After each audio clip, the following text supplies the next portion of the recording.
नवीन Panvel sector 15 येथे Shri Datta याकू home हवन हा दिव्य भक्तीचा सोहळा अत्यंत उत्साहात पार पडला। शिवश्री पोदी क्रमांक 1 मारुती मंदिरासमोर झालेल्या या कार्यक्रमात सकाळपासूनच भाविकांची मोठी गर्दी पाहायला मिळाली। मार्गशीर्ष शुद्धी गुरुवार 4 डिसेंबर रोजी सकाळी 8 ते 10 दरम्यान भक्तांनी दर्शन घेतलं। दुपारी श्री हनुमान प्रासादिक भजन मंडळ रिटकर यांनी भजनांनी वातावरण भारावलं, तर सायंकाळी ओमकार महिला प्रासादिक भजन मंडळ परीक्षा यांनी भक्ती रसाची मैफिल रंगवली। दिवसभर महाप्रसादाचा मोठा लाभ घेण्यासाठी भाविकांची रांग लागली होती।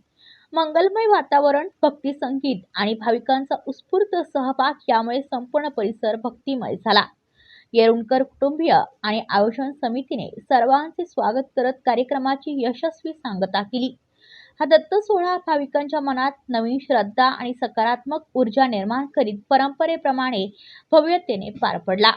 नमस्कार, आज आपण पोदी नंबर 1 मोरेवाडी येथे अजित गजाननराव येरुणकर यांच्या घरी जे दत्त मंदिर आहे, इथे सालाबादप्रमाणे दत्त जयंती उत्सव मोठ्या प्रमाणात साजरा केला जातो आणि निश्चितच आजूबाजूचे गावकरी आणि पनवेलकर इथे येऊन दर्शनाचा लाभ घेतात, त्याचबरोबर महाप्रसादाचा लाभ घेतात। आणि हा उत्सव आज आम्ही पाहतोय जवळजवळ 24 ते 25 वर्षापासून नित्य वार्षिक हा उत्सव होत आहे। आणि निश्चितच बरेचसे लोक सेवाभावी वृत्तीने मनोभावे इथे श्री दत्ताचं दर्शन घेतात। आणि निश्चितच मी सांगतो की इथे दर्शन घेतल्यानंतर बऱ्याच जणांना चांगले रिझल्ट आलेले आहेत। कदाचित लोकांना वाटेल की शिकलेला माणूस असा बोलतोय, परंतु आम्ही निश्चित त्याचा अनुभव घेतलेला आहे।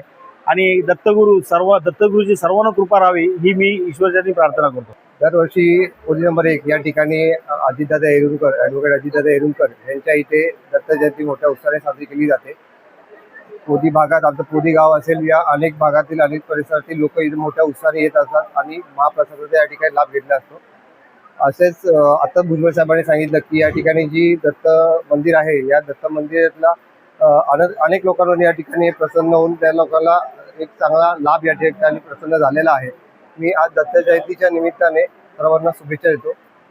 ब्युरो रिपोर्ट पनवेल वार्ता न्यूज। आपल्या परिसरातील बातम्या आमच्यापर्यंत पोहोचवण्यासाठी स्क्रीनवर दिलेल्या क्रमांकावर संपर्क साधू शकता। दूरध्वनी क्रमांक 8652414343।